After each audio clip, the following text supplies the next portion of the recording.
Magkano ang bayad sa'yo? Utang ina, bayad na ako. Simula nang umupo si PRRD na bayad na kami. Bayad na kami sa ganda, sa buti ng puso ni PRRD. Kaya hindi na namin kailangan ng bayad ngayon dahil bayad na kami, matagal na. Meron ba? Kung meron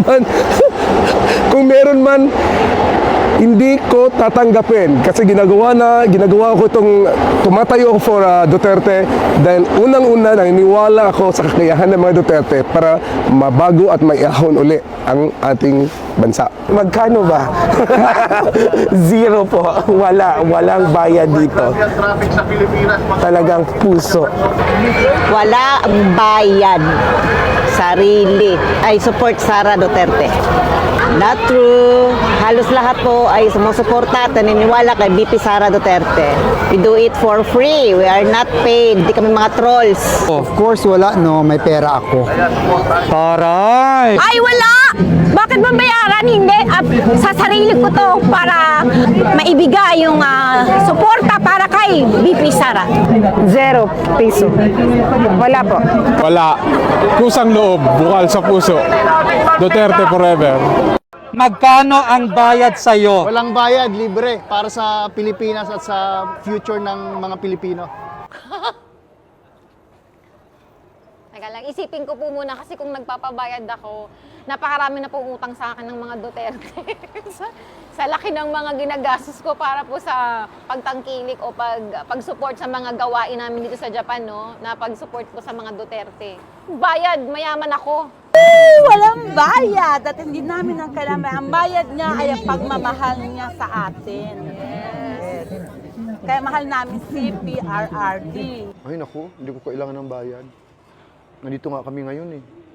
Oo, volunteer to lahat para sa bayan namin to, para sa bayan ko. Ay, ako pa nga naglalabas ng pera eh. Ngayon nga eh, naglabas ako para sa para sa rally natin ng kahit papano. Pagkain, etc. So wala talagang Wala binabayad sa talaga, inyo? no. Alam mo, lahat ng nagrarally kay Duterte, from the heart yon. From the heart yon. Wala kahit 5. Voluntary talaga yung galing sa puso. Bakit? Dahil gusto natin ibalik uli, iluklok uli ang mga Duterte, no to present administration. At dahil tuta lang daw ng China si Digong, kaya pinagsisihan niya nga raw. Hoy, imbis magmarunong, magmasid ka sa galaw. Duterte tuta ng singkit! O sige na, edi wow, basta pag binomba kayo ng incheck, huwag kayong lilipat ng Davao. Ikaw na pumuntang China, gamitin mo yung therapy session, tingnan natin kung tatalab yan sa mga missile nila. Duterte, DDS daw, Davao Death Squad, ano? Di kita masasagot sa ganung paksa na yung krimen sa ganung paraan napupuksa. Pero kung totoo man, ba't ako magre-reklamo sa ganung banda? Parang kinukompliment mo lang na DDS ang dahilan, but safest city kami sa buong bansa. Ba't bilyong-bilyong pondo daw sa Mindanao nung Duterte admin? Bakit? Kung hindi dahil doon, malamang hanggang ngayon wala kaming bypass road, tunnel road, investor na dati takot mamuhunan. Naririnig mo lang kasi yung putukan, pero bingi-bingihan pagdating sa pinaguhugutan. Napukusan lang yung Mindanao ng isang termino. Isang termino! Tingin mo na agad sukdulan? Pangungurakot ba talaga yung kinagagalit mo? O sanay ka lang na kayo yung mas natututukan? Ano? Ayaw mong maging balansi yung bansa, pero panay reklamo niya sa akin na bakit yung Mindanao wala masyadong building. Tinuturing na food basket yun sa atin. Preskong prutas, murang bigas, karamihan doon nang gagaling.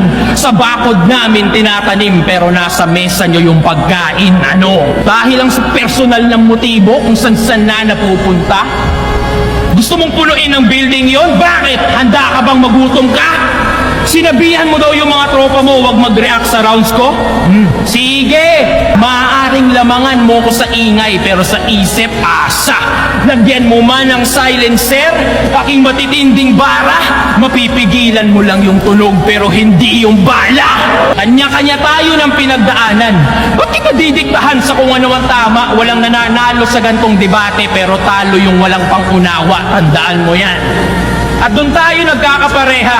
Parehong merong hinaing, pareho din na may reklamo. Pero di sapat yung piling lang edukado, dapat danas mo yung hirap ng mga tao. Ngayon tapos ka na, pakisabi din sa iyong amo, galing pa ng DDS, ikay malinis trabaho.